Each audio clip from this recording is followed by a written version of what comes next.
Assalamualaikum warahmatullahi wabarakatuh. Halo semuanya, saya Muhammad Atorik sebagai mahasiswa dari Universitas Esa Unggul, Fakultas Ekonomi dan Bisnis. Pada kesempatan kali ini, saya ingin memaparkan materi bahasa Indonesia mengenai keterampilan berbicara.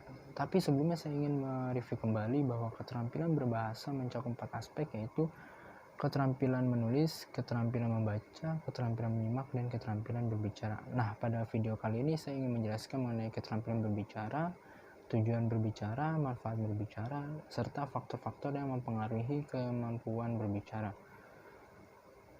Menurut Kamus Besar Bahasa Indonesia, keterampilan adalah kecakapan menyelesaikan tugas. Sedangkan berbicara menurut Tarigan, kemampuan mengucapkan bunyi-bunyi artikulasi atas kata-kata untuk mengekspresikan, menyatakan, serta menyampaikan pikiran, gagasan, dan perasaan. Tujuan dari berbicara adalah tujuan utama berbicara untuk berkomunikasi. Tujuan yang dimaksud adalah tujuan informatif, tujuan rekreatif, tujuan persuasif, dan tujuan argumentatif. Apa itu tujuan informatif?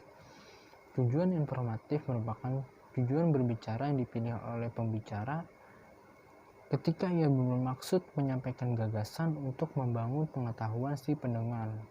Sedangkan tujuan dari rekreatif adalah tujuan berbicara untuk memberikan kesan menyenangkan bagi si pembicara itu sendiri dan si pendengar.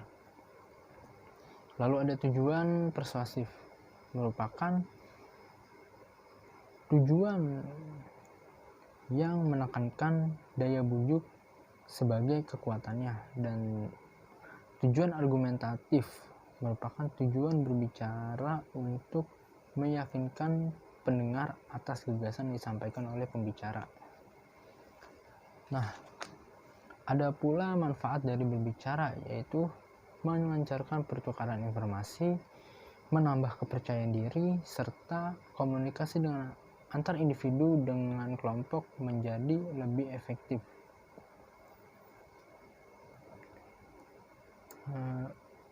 Tidak hanya manfaat, namun ada jenis-jenis berbicara. Pengklasifikasian jenis-jenis berbicara dibedakan sebagai berikut. Jenis berdasarkan situasi pembicaraan. Berdasarkan situasi pembicaraan, berbicara dibedakan menjadi berbicara formal dan informal. Pembicaraan informal meliputi bertukar pengalaman, percakapan, penyampaian berita, pengumuman, bertelepon, dan memberi petunjuk.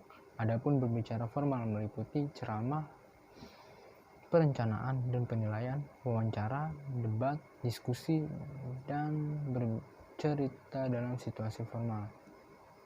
Jenis berbicara berdasarkan tujuan berbicara pada umumnya diklasifikasikan menjadi 5 jenis, yaitu berbicara untuk menghibur, berbicara untuk menginformasikan, berbicara untuk menstimulasi atau mempengaruhi, berbicara untuk meyakinkan atau untuk menggerakkan. Jenis berbicara berdasarkan jumlah pendengar dapat dibedakan atas berbicara antar pribadi, berbicara dalam kelompok kecil, dan berbicara dalam kelompok besar. Jenis berbicara berdasarkan peristiwa khusus yang melatari pembicaraan. Jenis berbicara ini dapat diklasifikasikan menjadi 6 macam, yaitu pidato, presentasi, penyambutan, perpisahan, jamuan, perkenalan, dan nominasi. Jenis berbicara berdasarkan metode penyampaian. Ada 4 jenis berbicara, yaitu metode mendadak atau impromptu, metode tanpa persiapan atau extemporan, metode membaca naskah, dan metode menghafal. Namun ada faktor-faktor yang mempengaruhi kemampuan berbicara. Ada beberapa faktor yang mempengaruhi kemampuan bicara seseorang. Apa itu faktor-faktornya? Yang pertama ada kepekaan terhadap fenomena. Kemampuan pembicara untuk menjadikan sebuah fenomena sebagai sumber ide. Seseorang pembicara yang baik akan mampu menjadikan segala sesuatu yang ada di sekitarnya, walaupun kecil apapun, sebagai sumber ide. Sebaliknya, seseorang yang tidak tanggap terhadap fenomena tidak akan mampu menghasilkan gagasan walaupun sebuah peristiwa besar terjadi pada dirinya. Kemampuan kognisi dan imajinasi. Kemampuan ini berhubungan dengan daya dukung kognisi dan imajinasi pembicara. Lalu ada juga kemampuan berbahasa. Kemampuan berbahasa merupakan kemampuan pembicara mengemas ide dengan bahasa yang baik dan benar.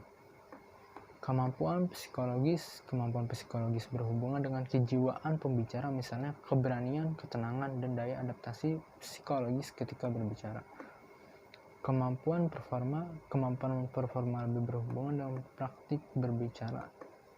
Seseorang pembicara yang baik akan menggunakan berbagai gaya yang sesuai dengan situasi, kondisi, dan tujuan pembicaraannya.